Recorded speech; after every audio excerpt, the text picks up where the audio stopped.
வணக்கம். பழக்கங்களால் வளமுடன் வாழ என்னதான் சொல்கிறது நம்ம திருக்குறள் தெரிஞ்சுக்கலாமா? Habits management. எனக்கு உதவும் பழக்கங்கள்லாம் முறையாக சாப்பிடும் பழக்கம். அதான் படிச்சிட்டு இருக்கோம் இல்லையா? இப்ப திருவள்ளுவர் தாத்தா கிட்ட ஒரு செல்லக்குட்டி என்ன கேள்வி கேட்டிருந்தாங்க? அதாவது, மாறுபாடு இல்லாத உண்டி மறுத்து உண்ணின் ஊறுபாடு இல்லை உயிருக்கு அப்படின்றதையே எப்பவுமே நம்ம ஞாபகத்துல ஒரு ஸ்லோகன் மாதிரி வச்சுக்கணும் அப்படின்ட்டு நம்ம சொல்லிக்கிட்டு இருந்தோம் இல்லையா? வச்சுக்கும் பொழுது நம்ம ஆட்டோமேட்டிக்காவே சாப்பிடும் பொழுது சாப்பிடுறதுக்கு முன்னாடியோ சில விஷயங்களை நம்ம ஆராய்வோம் அப்படின்னு சொல்லியிருந்தோம். அதுக்கு என்னென்ன மாதிரியான விஷயங்களை நம்ம ஆராய்வோம் அப்படின்ட்டு அந்த செல்லக்குட்டி அப்படி என்னென்ன விஷயங்கள் யோசிக்க வைக்கும் நம்மள சாப்பிடுறதுக்கு முன்னாடி அப்படின்னு கேட்டிருந்தாங்க இல்லையா? அதுக்கு இன்னைக்கு நம்ம திருவள்ளுவர் தாத்தா பதில் சொல்ல போறாங்க. முதல்ல என்னன்னா, மொத்தமா 4 அதான் 4 ஸ்டெப்ஸ் நம்ம திருவள்ளுவர் தாத்தா சொல்றாங்க. சாப்பிடுறதுக்கு முன்னாடி 4 ஸ்டெப்ஸ நம்ம ஆராய்ஞ்சு யோசிப்போம். அந்த 4 ஸ்டெப்ஸ் என்னன்னா, அந்த 4 விஷயங்கள் என்னன்னா, முதல்ல ஃபர்ஸ்ட் ஒன் இது பாருங்க. இது யாருன்னு உங்களுக்கு தெரியுதா? இது ஸ்டொமக் தான். சரிங்களா? ஹாப்பியா இருக்கு அப்படின்னா என்ன அர்த்தம்? நல்ல செரிமானம் ஆயிடுச்சுன்னு அர்த்தம்.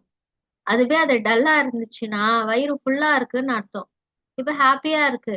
இப்ப நல்ல செரிமானம் ஆயிடுச்சுன்னு அர்த்தம். அப்ப நல்ல செரிமானம் ஆயிடுச்சான்றத முதல்ல நம்ம தெரிஞ்சுக்கணும். அது எப்படி தெரியும்ன்றத நம்ம பார்த்தோம் இல்லையா? கொஞ்சம் பசிக்க ஆரம்பிக்கும். செரிமானம் ஆகுதுனாலே வயிறு கொஞ்சம் கொஞ்சமா அப்படியே நல்லா டைட்டா இருக்கிற வயிறு என்ன ஆகும்? நல்லா ரிலாக்ஸ் ஆகும். ஃப்ரீயா ஆகும். சரிங்களா? வெயிட்லெஸ்ஸா ஆகும். அப்படி கொஞ்சம் கொஞ்சமா பசிக்க ஆரம்பிக்கும். எவ்வளவு ஹாப்பியா இருக்கு பாருங்க. இப்ப இத என்ன பண்ணணும்னா, எப்பவுமே நம்ம ஃபாலோ பண்ணணும், கடைபிடிக்கணும். எப்பவுமே சாப்பிடுறதுக்கு முன்னாடி நமக்கு நல்லா செரிமானம் ஆயிருச்சா அப்படின்றத நம்ம நல்லா யோசிச்சு ஆராயணும். அதை எப்பவுமே கடைபிடிக்கணும். கடைபிடிக்கணும். இதுதான் 2வது ஸ்டெப்பா நம்ம திருவள்ளுவர் தான் சொல்றாங்க. அடுத்தது என்ன பண்ணணும்? நம்ம உடம்புக்கு என்னென்ன ஃபுட் எல்லாம் ஒத்து வராதோ, சில ஃபுட் என்ன பண்ணும்? நமக்கு கேஸ் ஃபார்ம் பண்ணும். சில ஃபுட் சாப்பிட்டா சளி பிடிக்கும். சில ஃபுட் பார்த்தாக்கா உங்களுக்கு அலர்ஜியா இருக்கும். உடனே ஃபுட் பாய்சன் ஆட்டம் ஆயிடும். வாமிட்டிங், டிசென்ட்ரி இதெல்லாம் வரும். அப்ப நீங்க எப்பவுமே ஏதாவது ஒரு பிரச்சனை உங்களுக்கு வயிறுக்கோ, இல்ல உங்க உங்க உடம்புக்கு ஏதாவது ஒரு பிரச்சனை வருதுன்னு வச்சுக்கோங்களேன்.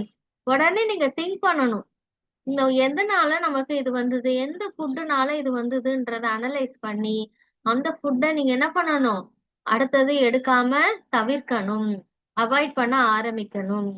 அப்புறம் என்ன பண்ணணும்? எப்பவுமே சாப்பிடுறதுக்கு முன்னாடி வயிறு எந்த ஸ்டேஜ்ல இருக்கு? அதாவது கபன்னு வயிறு பசிக்கணும். அப்பா இதுக்கு மேல தாங்க முடியாதுப்பா அப்படின்ற லெவலுக்கு உங்க வயிறு அப்படி பசிக்கணும்.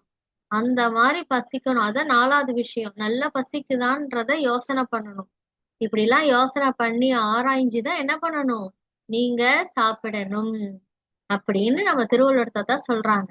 சரிங்களா? அப்ப நமக்கு ஆட்டோமேட்டிக்காவே அந்த மாறுபாடு இல்லாத உண்டி அதை எப்பவுமே ஞாபகம் வச்சுக்கிட்டோம்னாக்கா 4 விஷயங்களை எப்பவுமே நம்ம சாப்பிடறதுக்கு முன்னாடி ஆராய்ச்சி செய்வோம். என்னென்ன விஷயங்கள்?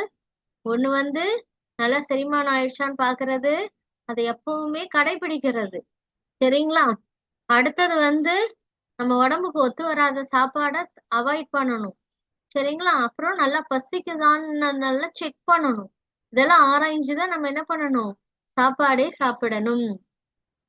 அதுதான் நம்ம திருவள்ளுவர் தாத்தா மருந்துன்ற அதிகாரத்துல அற்றது அறிந்து கடைபிடித்து மாறு அல்ல துய்க்க துவர பசித்து அப்படின்றாங்க. அதான் அற்றது அறிந்து நல்லா செரிமானம் ஆயிடுச்சான்றத நல்லா தெரிஞ்சுக்கிட்டு அதை எப்பவுமே ஃபாலோ பண்ணணும். அடுத்தது நம்ம உடம்புக்கு மாறுபாடு, அதாவது நம்ம உடம்புக்கு ஒத்து வராத உணவை தவிர்த்திடணும். அதுக்கப்புறம் என்ன பண்ணணும்? துவரா பசித்து நல்லா கபகபன்னு பசிக்கணும். இப்படி பசிச்சாதான் என்ன பண்ணணும்? துய்க்க அப்படின்றாங்க. சாப்பிடணும்.